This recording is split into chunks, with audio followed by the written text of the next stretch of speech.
हमारे देश की आजादी सिर्फ एक तारीख नहीं, एक एहसास है।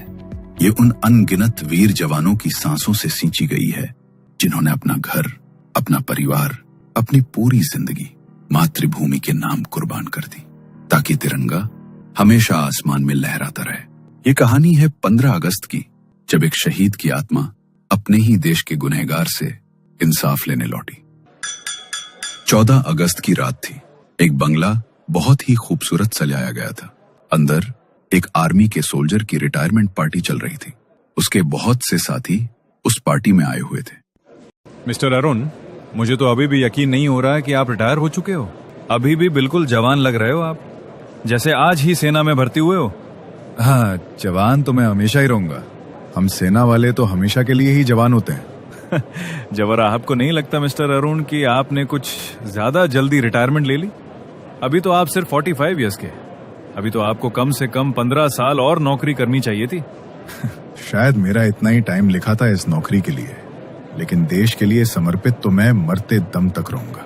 मेरे देश से बढ़कर मेरे लिए और कुछ भी नहीं है। ये तो आपने बिल्कुल ठीक कहा मिस्टर अरुण। आपने अगर उस गद्दार को पकड़वाया ना होता तो देश का बहुत नुकसान हो जाता। कल आपको ध्वजारोहण के लिए इनवाइट किया गया है और सबके सामने आपका सम्मान किया जाएगा। ऐसा मोमेंट हर किसी की जिंदगी में नहीं आता। आपने देश के लिए बहुत कुछ किया है। ये बात सुनकर मिस्टर अरुण के चेहरे पर बेहद खुशी भरी मुस्कान आ गई। पूरे घर में शानदार माहौल सजा था। घर की हर दीवार पर शोकेस लगे हुए थे जिनमें मिस्टर अरुण के जीते हुए मेडल्स लगे हुए थे। सब उन्हें देखकर उनकी तारीफ किए जा रहे थे। तभी अचानक घर की लाइट फ्लिकर करने लगी। अरे, अचानक ही लाइट को क्या हो गया? वैसे यहाँ तो कभी लाइट जाती नहीं। बहादुर, जरा देख कर तो आओ। ठीक है साहब, मैं मेन स्विच देख कर आता हूँ। बहादुर टॉर्च लेकर मेन स्विच देखने गया, लेकिन मेन स्विच तो पहले से ही ऑन था। साहब, मेन स्विच तो चल रहा है, पता नहीं क्या गड़बड़ हुई है। मैं बिजली वाले को बुलाता हूँ, शायद कनेक्शन में कोई गड़बड़ी हो गई है। बहादुर ने इलेक्ट्रिशियन को कॉल किया। बार बार लाइट फ्लिकर कर रही थी। इसी वजह से गलती से मनोज के हाथ से उसकी ड्रिंक मिस्टर अरुण के कपड़ों पर गिर गई। Oh no, I am sorry mister Arun. ये अंधेरे की वजह से ठीक से कुछ दिखाई ही नहीं दिया। आपके पूरे कपड़े खराब हो गए। इट्स ओके मनोज, कोई बात नहीं। आप सब यहाँ एंजॉय कीजिए, मैं बस अभी आता हूँ। मिस्टर अरुण अपने कपड़ों को साफ करने के लिए वॉशरूम गए। लाइट अभी भी फ्लिकर कर रही थी।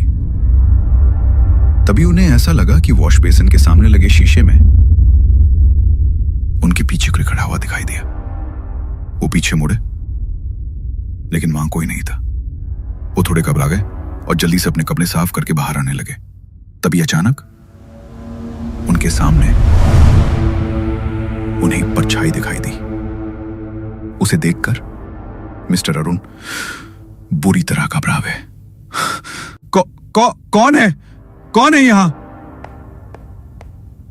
मिस्टर अरुण को वहां धीमी धीमी कदमों की आहट सुनाई दी, लेकिन जैसे ही उन्होंने मुड़कर देखा तो बड़ी ही भयानक हालत में एक आदमी उनकी ओर बढ़ रहा था।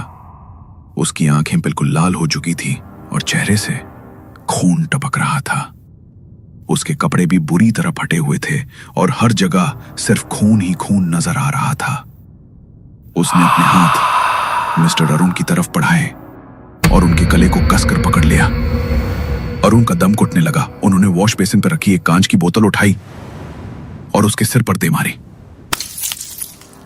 उसकी पकड़ जैसे ही मिस्टर अरुण की गर्दन से छूटी, वैसे ही अरुण जोर से चिल्लाए, बचाओ, कोई बचाओ मुझे। लेकिन जैसे ही मिस्टर अरुण चिल्लाए, वो परछाई कहीं गायब हो गई और लाइट भी आ गई। मिस्टर अरुण की आवाज सुनकर सब वॉशरूम की तरफ दौड़े तो देखा कि मिस्टर अरुण वॉशरूम का दरवाजा खोलकर बाहर की तरफ आ रहे हैं। क्या हो गया था साहब आपको? आप इस तरह चिल्लाए क्यों? कुछ नहीं, वो दरवाजा जाम हो गया था और अंदर दम घुट गया था मेरा। क्या? लेकिन आपके साथ पहले तो ऐसा कभी नहीं हुआ। पक्का आप ठीक तो है ना mister Arun? Yes, I am alright. आप सब ज्यादा चिंता मत कीजिए, मैं ठीक हूँ। मिस्टर अरुण ने दोबारा से पार्टी ज्वाइन की, लेकिन उनके दिमाग में उसी आदमी का वो भयानक चेहरा बार बार आ रहा था। लगभग 11:30-12 बजे तक पार्टी भी खत्म हो गई और सब वहां से निकल गए। अरुण घर पर अकेले थे। उनके घर में उनके साथ कोई रहता था तो वो था उनका नौकर बहादुर। बहादुर अपने कमरे में जाकर सो गया था और मिस्टर अरुण अपने कमरे की आराम कुर्सी पर बैठकर जाम के कश लगा रहे थे। उनके दिमाग में लगातार वही बात चलती जा रही थी। वो सब सच था? क्या मेरा कोई वहम? कुछ समझ नहीं आ रहा, लेकिन जहां तक मुझे लगता है ये मेरा वहम नहीं हो सकता। मैंने खुद अपनी आंखों से देखा था उसे, लेकिन वो तो मर चुका है, तो वो मुझे कैसे दिखाई दे सकता है? मिस्टर अरुण उठे और टेंशन में कमरे में चक्कर लगाने लगे।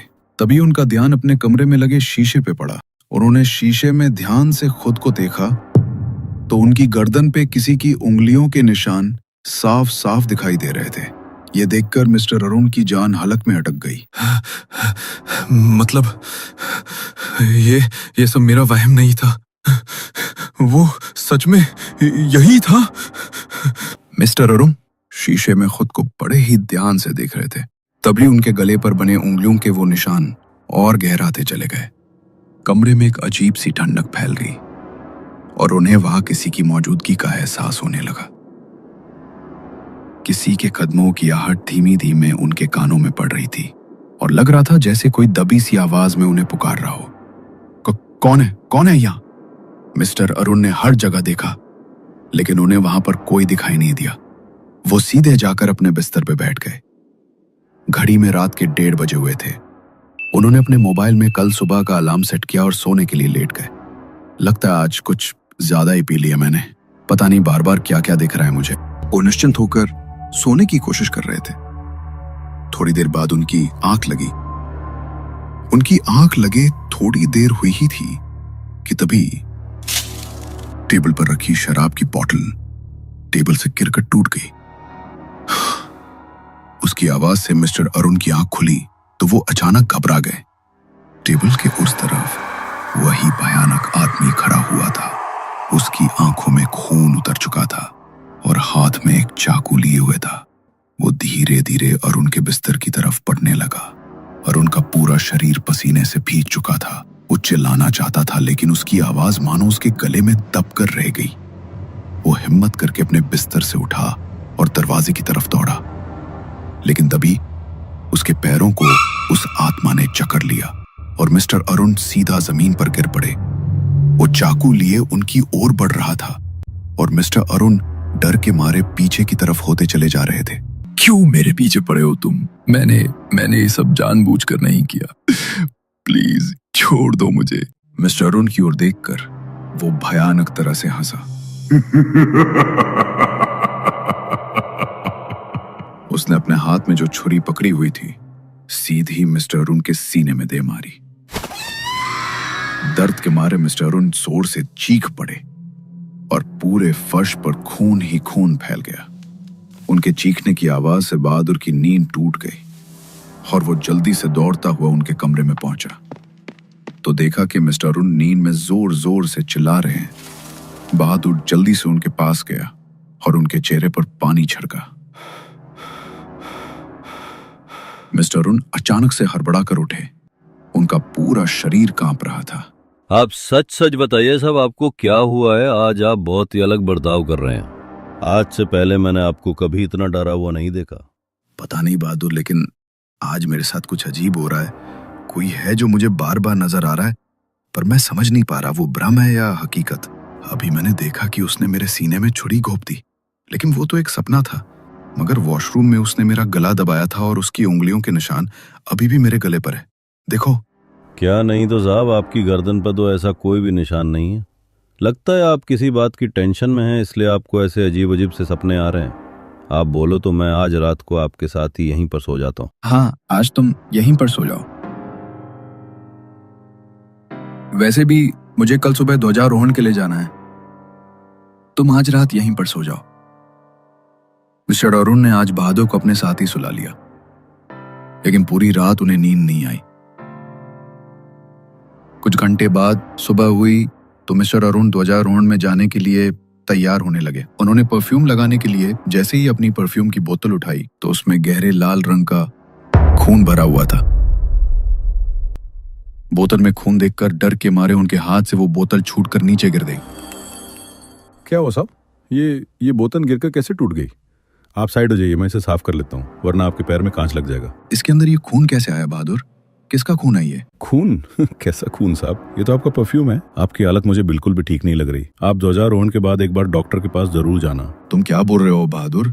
ये खून ही तो है। देखो तो किस तरह पूरे फर्श पर खून फैला हुआ है। बहादुर समझ चुका था कि अरुण को जरूर कुछ हुआ है। उसने जल्दी से फर्श से कांच के टुकड़े साफ किए और अरुण को एक गिलास पानी ला कर दिया।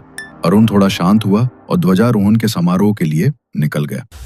थोड़ी देर बाद वो वहां पर पहुंच गया। स्टेज पर उसे सम्मान के लिए बुलाया गया। मंत्री जी ने अपने हाथ में पकड़ा हुआ अवार्ड मिस्टर अरुण की तरफ बढ़ाया। तभी अचानक हर जगह अंधेरा छा गया और मंत्री जी का चेहरा उसी भयानक आदमी के चेहरे में बदल गया।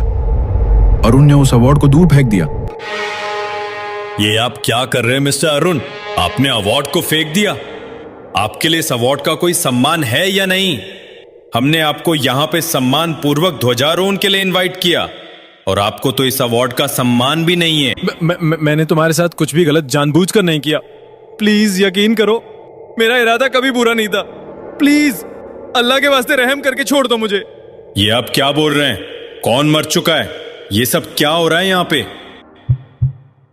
तभी अचानक फिर से अरुण को मंत्री जी का चेहरा बदलता हुआ दिखाई देने लगा और वही भयानक आदमी अब गुस्से में अरुण की तरफ देखने लगा। धीरे धीरे उसके कपड़े बदलने लगे। उसने फौजी के कपड़े पहने हुए थे और उसके गले में एक रस्सी बंधी हुई थी, जैसे तो किसी ने उसे फांसी पर चढ़ा दिया हो। वो अरुण की तरफ भी उस रस्सी को बढ़ाने लगा और उसकी गर्दन में रस्सी डाल दी। तभी अरुण जोर से चिल्लाया, छोड़ो, मुझे जाने दो। देखो, मुझे माफ कर दो। मैंने तुम पर झूठा इल्जाम लगाया था। गद्दार तुम नहीं, मैं था। प्लीज मुझे छोड़ दो। मैं मरना नहीं चाहता। तुम गद्दार नहीं थे। कुछ महीने पहले की बात है। अरुण अपनी ड्यूटी पर था। देर रात का वक्त, अंधेरा चारों तरफ फैला हुआ था। वो झाड़ियों के बीच छिपकर किसी से मोबाइल पर धीरे धीरे बात कर रहा था। आप बिल्कुल भी चिंता मत कीजिए सर, यहाँ किसी को मुझ पर जरा भी शक नहीं है। ये हिंदुस्तानी कभी नहीं जान पाएंगे कि मैं असली अरुण नहीं बल्कि पाकिस्तानी जासूस हूँ। जब तक इन्हें पता चलेगा कि असली अरुण को हमने बहुत पहले ही मार दिया था और मैं प्लास्टिक सर्जरी करवाकर इनके बीच रह रहा हूँ, तब तक मैं इनका सब कुछ जान चुका हूँगा। मैं यहाँ से अब तक कितनी अहम इंफॉर्मेशन आप तक पहुँचा चुका हूँ। मेरी वजह से इनका हर प्लान बार बार नाकाम हो रहा है। अरुण देश की फौज में छुपा हुआ एक बहुत बड़ा गद्दार था, पाकिस्तान का जासूस। लेकिन उस रात किस्मत ने उसका राज खोल दिया। उसी वक्त एक फौजी मनोहर वहां से गुजर रहा था। उसके कानों में अरुण की बातें पड़ी और उसका खून खौल उठा। अरुण, मैंने कभी सपने में भी नहीं सोचा था कि तू अरुण नहीं बल्कि उसके भेष में छुपा हुआ पाकिस्तानी गद्दार है। मैं तुझे एक सच्चा फौजी समझता था, लेकिन अब सुन ले, मैं चुप नहीं बैठूंगा। सबको बता दूंगा। तेरे जैसे गद्दार को, तेरे जैसे बहरूपिये को मैं अपने देश की मिट्टी पर सांस लेने ही नहीं दूंगा। देखो मनोहर, तुम्हें किसी के सामने मुंह खोलने की जरा भी जरूरत नहीं है।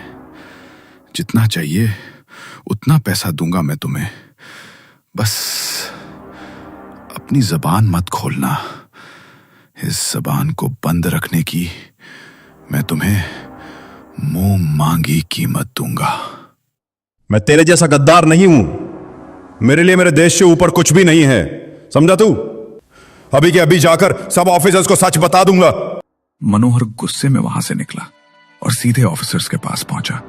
उसने उन्हें सब कुछ बता दिया, जो कुछ भी उसने अपने कानों से सुना था। लेकिन अरुण पहले से ही तैयार था।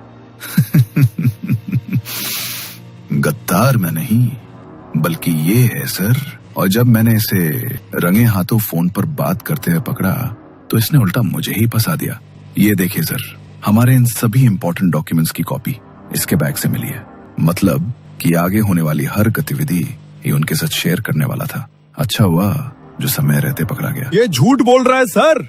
मैं गद्दार नहीं हूं। मैं अपने देश के लिए अपनी जान भी दे सकता हूं। गद्दार ये है, मुझ पर भरोसा कीजिए। मनोहर ने सबको समझाने की बहुत कोशिश की, लेकिन अरुण ने अपने झूठ का जाल पहले ही बुन रखा था और उस जाल में फंसकर सच की आवाज दब गई। मनोहर एक सच्चा देशभक्त, एक सच्चा फौजी, गद्दार करार दिया गया और उसी देश की मिट्टी पर फांसी के तख्त पे चढ़ा दिया गया। लेकिन मनोहर की आत्मा मुक्त नहीं हो पाई, क्योंकि वो जानता था कि असली गद्दार अब भी जिंदा है और सम्मान पा रहा है। और आज 15 अगस्त के दिन जिस अरुण को सम्मान मिलने वाला था, उसी के सामने मनोहर ने उसका असली चेहरा सबके सामने ला दिया। अरुण को गद्दार और पाकिस्तानी जासूस साबित कर दिया गया और उसी मंच पर उसे फांसी की सजा सुना दी गई। ध्वजारोहण मनोहर के नाम से हुआ और वो गद्दार नहीं बल्कि सम्मान पूर्वक देश के लिए शहीद हुए एक जवान के रूप में अमर हो गया।